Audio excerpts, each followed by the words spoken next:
Modern Warfare 2 Season 1 Reloaded update launches on Wednesday, December 14th at 9 AM Pacific, 12 PM Eastern Standard Time, and it is a pretty big update. It is massive. It actually rolls out a ton of different bug fixes, weapon balancing, 2 new operators, a brand new but very familiar weapon, and 2 new game modes.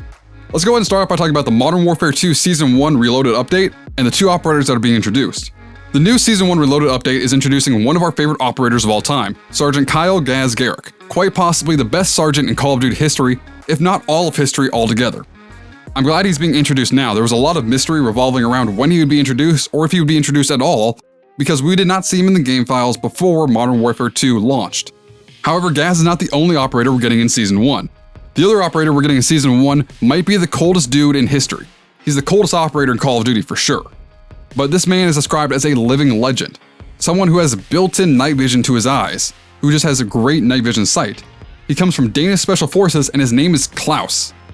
And telling this man to stay frosty is a little bit ironic because he might be one of the frostiest boys in history.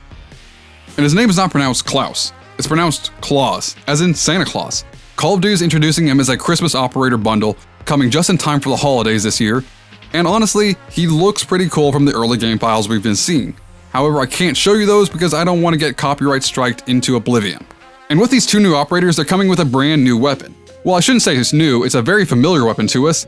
It's going to be called the Chimera in Modern Warfare 2, but everyone knows a little bit better as the Honey Badger.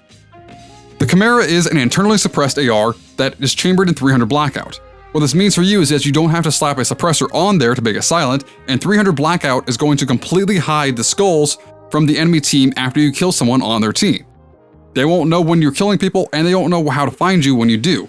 It's going to be something that's going to be a little overpowered in Modern Warfare 2 and in Warzone 2. And on top of that, just from the weapon stats that we've got to see so far, when I show you this comparison right here, you'll see it's almost the exact same stats as the M13, however, has significantly more damage. It might be the go-to weapon in Modern Warfare 2 and Warzone 2 coming up here in the next couple months. I'm personally very excited for it because I love the Honey Badger in the original Modern Warfare 2, but, tell me in the comments down below if you're excited for this or not. However, with all these new operators and new weapons being introduced in the Modern Warfare 2 Season 1 Reloaded update, we're also getting new maps. We're getting one map that's confirmed and kind of expected from everyone because it's Call of Duty's greatest map of all time. Shipment's being reintroduced in Modern Warfare 2, and it's going to be a little bit different than what we've seen before. It's going to actually be set on a shipping boat, with 2 sides of it being blocked off by shipping containers and 2 sides having railings that allow you to jump over and fall straight into the ocean. I wouldn't recommend jumping the railing unless you like sleeping with the fishes, and this is honestly one of Call of Duty's greatest maps of all time, so I'm personally very excited to see it. And on top of that, it looks like there might be a small rumor that's unsubstantiated at this time that there's going to be weather effects on the map, meaning there will be rain and something going on in the background while you're playing the game. However, you need to take this with a grain of salt. It hasn't been confirmed by any major sources yet. And the other map rumored to be introduced but not confirmed yet is High Rise. High Rise exists in the Modern Warfare 2 game files, but we don't know when it's actually going to be released. So this might be an unexpected drop coming this season, or we might have to wait till Season 2 or 3 to actually see it. Regardless, I'm happy that they're introducing it because High Rise is by far one of Call of Duty's greatest maps of all time. And this brings me to the 2 game modes being introduced in Modern Warfare 2. The first is the Call of Duty League game mode that's actually going to be competitive and actually professionally ranked. This will be a game mode where you're going to have restricted weapons, meaning you won't be able to use certain weapons like sniper rifles or the AK-74U, or other guns that were determined to be unfair for usage by the Call of Duty League. And on top of that, there's going to be some restricted game modes. You'll only be able to play 3 or 4 game modes in the Call of Duty League settings. However, these game modes will be a little bit more competitive. For the people out there who want to know how good you are compared to other players around the world, this is your game mode.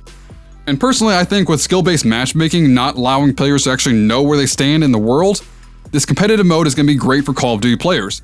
It allows you to see how good or bad you are compared to other players around the world. Skill-based matchmaking puts you into groups of people who are in the same skill group as you as determined by Call of Duty. And this is not really a good indication of where you are globally, because you may be performing great in every single multiplayer match you have, but you might really be in the bottom 10% of all Call of Duty players in the world. So competitive mode is going to allow you to actually get ranked and see where you stand against other players in the world, and how good you actually are at the game. And if you want to be a really good professional Call of Duty player, I made a video about tips and tricks that you need to know to do so, and I'll include a link for that at the end of this video, so make sure you keep watching until the end. And the other game mode being introduced is Raids. Raids is something that Call of Duty's never done before. It's not like anything we've seen from Call of Duty. It's actually almost based off of the Destiny raids that we've seen before. Raids are a game mode where you and 2 buddies, 3 players total, will go into a mission and try to complete certain objectives. It'll be problem solving, killing enemies while stealthy, killing large amounts of enemies, and different objectives all across the board while you're playing the game mode. And we've been told by Call of Duty that raids can actually take up to 1 hour to 2 hours to complete. And we already know the first mission for raids being introduced in Season 1 called Adamgrad, which I'm going to talk about here in just a few seconds, but the raids game mode is going to be great because it allows you to continue the narrative of the Modern Warfare 2 campaign. The first mission we get is called Adamgrad, and Adamgrad is actually a quite unique term. Adamgrad is a term that was developed by the Soviets in the Cold War for a small community of people designed to support a nuclear reactor or nuclear site, and Chernobyl is a perfect example of an Adamgrad. It was a community of people that lived around a nuclear reactor, and the entire town supported the nuclear reactor by either making food for the workers or working at the nuclear power plant itself. 1,000 people used to live here. Now it's a ghost town. And the Adamgrad mission itself is quite interesting just to watch so far. First off, Farah is telling you about operators who are going into these tunnels in the Adamgrad and they're not coming back out. So they're hanging out somewhere in these tunnels doing something. The mission starts with Farah, Gaz, and Captain Price going into these tunnels and actually swimming through these tunnels trying to find out what's going on.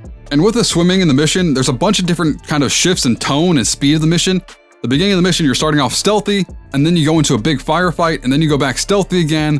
And while you're stealthy the second time, it's revealed that you only have 1 oxygen tank for all 3 players. So I highly recommend sticking by your teammates in this game mode because otherwise you might be left behind.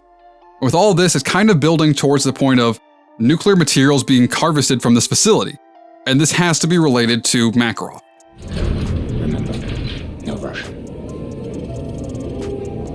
There's no one else in the Call of Duty world right now who's going to be trying to use nuclear materials to build something, which is going to probably be a nuclear bomb. And this is going to drive the narrative story of Modern Warfare 2 a lot further, and I'm sure there's some big reveal at the end of the raid itself, and I'll be covering that when the raid comes out, so make sure you subscribe so that we can stay up to date with all the Call of Duty news and the stories going on. And on top of that, Call of Duty is also introducing a ton of new bug fixes for Modern Warfare 2. There's a lot of dev errors popping up right now, a lot of game crashing, a lot of other different problems that are going to be fixed with the Modern Warfare 2 Season 1 Reloaded update. And on top of that, there's going to be a massive amount of weapon balancing being done right when the Season 1 update comes out. And with these weapon balances coming out, we're not really going to know what the best weapon is in the Modern Warfare 2 update until about 3 or 4 days later. So I highly recommend you make sure you subscribe to my channel because I'm keeping up to date with all of this information for you so that way you know.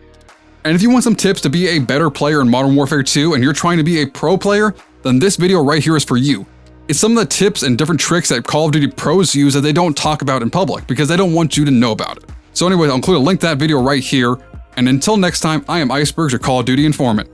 Stay frosty.